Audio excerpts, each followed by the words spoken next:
Assalamualaikum, balik lagi dengan saya Dadan di channel Little Habibi.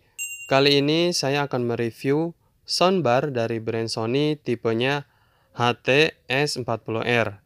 Yang menarik dari soundbar ini adalah channel speakernya sudah 5.1, total output daya 600 watt, dan sudah menggunakan Dolby Audio. Dikutip dari website resminya sony.co.id, saat ini harga HTS40R ini berkisar 5 jutaan. Kira-kira harga segitu worth it nggak biar kita dapat ngerasain yang namanya real surround? Tapi menurut saya bukan hanya itu yang membuat S40R ini menarik. Kira-kira apa saja? Jangan kemana-mana, check this out.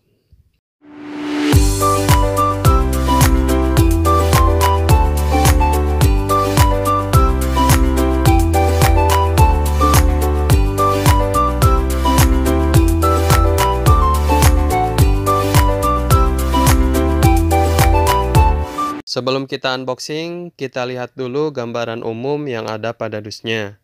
Fitur andalan pada HTS40R ini adalah channel 5.1 Real Surround, total output daya 600 watt, dan speaker belakangnya wireless. Karena mampu menghasilkan suara surround, Sony menyebut S40R ini bukan hanya soundbar, melainkan home theater system. Fitur pertama dan yang paling utama adalah channel 5.1 Real Surround. Dalam bahasa Indonesia, surround artinya mengelilingi. Konsep surround tidak jauh dari istilah mono dan stereo.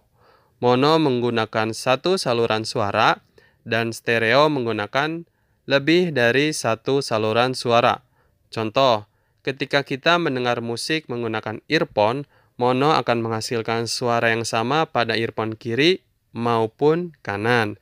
Sedangkan stereo mampu menghasilkan suara yang berbeda pada earphone kiri dan kanan. Dengan kata lain, karena saluran suaranya lebih dari satu, seorang editor audio dapat memprogram suara tersebut apakah terdengar melalui earphone kiri atau kanan. Nah, itu baru 2 saluran. Bagaimana kalau 5 saluran? Dengan posisi speaker yang diletakkan mengelilingi pendengar, ditambah audio video yang sudah support channel 5.1, maka akan menghasilkan yang namanya Real Surround Sound. Intinya dengan soundbar HTS40R ini dapat menambah experience atau pengalaman menonton seakan mendengar audio videonya secara langsung. Dengan catatan, format audio videonya sudah 5.1. Lanjut, total output daya 600 watt. Output daya di sini bukan konsumsi listrik, melainkan total power suara yang dikeluarkan.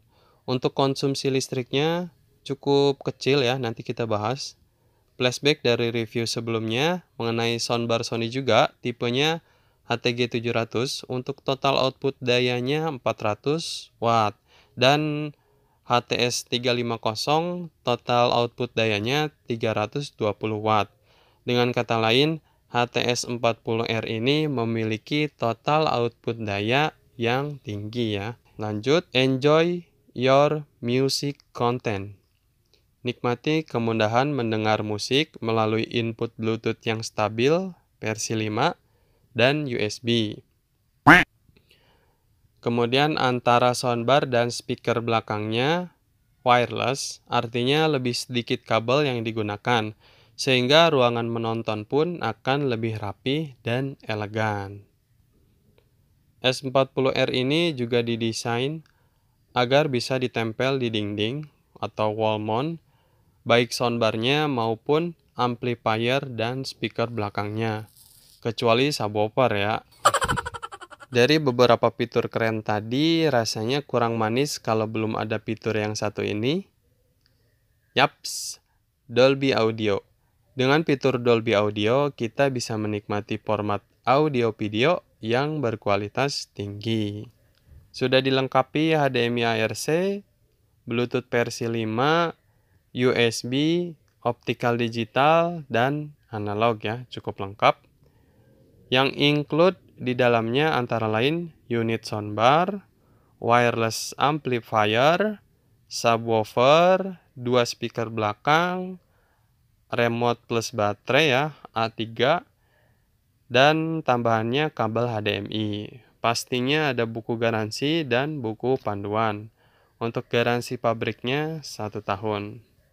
Untuk perakitannya dari Vietnam ya, made in Vietnam. Oke, dari sekian banyak soundbar yang pernah saya lihat, ATS40R ini telah menjadi salah satu favorit saya. Lihat saja, desainnya begitu kokoh dengan bahan metal dan kombinasi warna hitam, membuat soundbar ini tampil super elegan. Dengan budget 5 jutaan, menurut saya worth it lah dapat soundbar sekeren ini. Oke, kembali ke desainnya. Pada unit utama terdapat 3 channel speaker, speaker kiri, speaker tengah, dan speaker kanan. Speaker tengah atau center biasanya digunakan untuk suara vokal atau dialog. Lanjut ke bagian bawahnya, terdapat label spesifikasi dan anti-slip. Agar soundbar bisa menempel di dinding, kita bisa menggunakan 2 lubang wall mount ini ya, kiri dan kanan. Untuk kabelnya permanen alias tidak bisa dicopot dan terhubung langsung ke subwoofer. Pindah ke bagian subwoofernya, penutup speaker berbahan metal seperti di unit utama. Lalu ada layar display untuk notifikasi volume suara dan input yang sedang aktif. Masih di bagian depan subwoofer, terdapat port USB diletakkan di depan untuk memudahkan saat akan menggunakan flashdisk sebagai input. Lanjut ke bagian atas subwoofer, ada 5 tombol touchscreen. Pertama ada tombol power, kemudian tombol input. Nah, untuk inputnya sendiri ada TV, analog, Bluetooth, dan USB. Lanjut ada tombol Bluetooth ya. Nah, untuk mengaktifkan Bluetooth ada beberapa cara yang bisa digunakan. Bisa melalui tombol input, tombol Bluetooth pada subwoofer, dan tombol Bluetooth pada remote. Namun untuk melakukan pairing hanya bisa melalui tombol Bluetooth pada subwoofer. Caranya, tekan selama 5 detik hingga pada layar display muncul notifikasi pairing. Kemudian ada tombol volume naik dan volume turun. Untuk volume suaranya maksimal hingga 100. Pindah ke bagian belakang subwoofer, ada port analog, port HDMI ARC, dan port optik. Keduanya bisa kita aktifkan melalui input TV. Turun sedikit ada ventilasi udara. Turun lagi ada port yang menghubungkan soundbar dan subwoofer.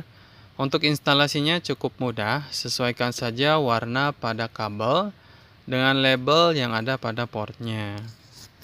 Seperti yang dijelaskan sebelumnya, pada unit soundbar ada 3 saluran speaker, right, center, dan left. Turun lagi ada label spesifikasi subwoofer. Di sini kita bisa lihat konsumsi listriknya 55 watt ya, cukup rendah dan sudah SNI. Nah, untuk kabelnya kurang lebih 5 meteran. Ada juga label HDMI dan Dolby Audio. Paling bawah ini ada kabel power. Lanjut kita lihat rear speaker atau speaker belakangnya. Dengan fitur wireless antara unit utama dengan speaker belakang menjadi tanpa kabel, sehingga lebih rapi dan tidak terlalu banyak kabel. Kalau kata orang Sunda, teu pabelit kabelnya. Pada speaker belakang terdapat 3 bagian, 1 unit amplifier, dan 2 unit speaker kecil. Untuk speaker kecil, bodinya berbahan metal dan bisa di wall mount juga, alias bisa ditempel di dinding. Sambungan speaker kecil ke amplifier menggunakan kabel, kurang lebih panjangnya 5 meter. Kedua speaker kecil ini sama ya spesifikasinya. Oke, kita lihat amplifiernya. Di bagian depan terlihat lampu notifikasi.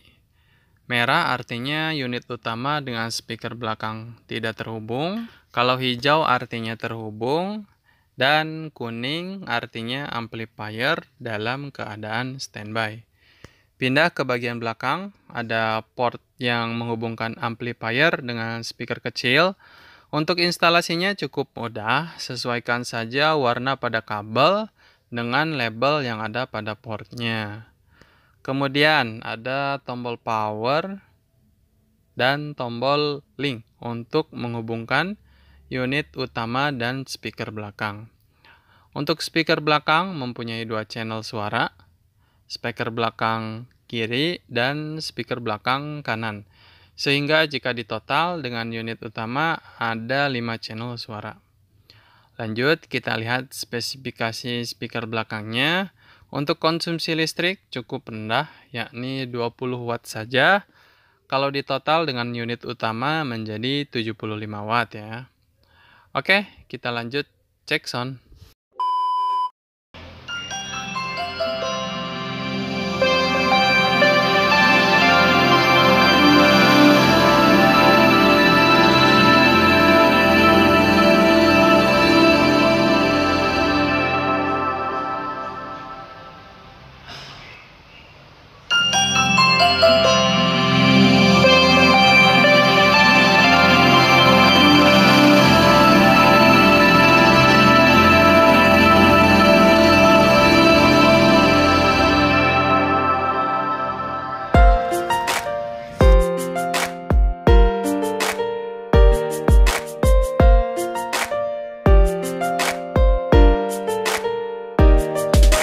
Oke, saya rasa cukup. Terima kasih sudah menonton video ini. Bantu channel kami dengan menekan tombol like dan subscribe. Jika ada yang mau ditanyakan, silakan tulis di kolom komentar. Insya Allah saya bantu jawab. See you in the next video. Once again, thank you.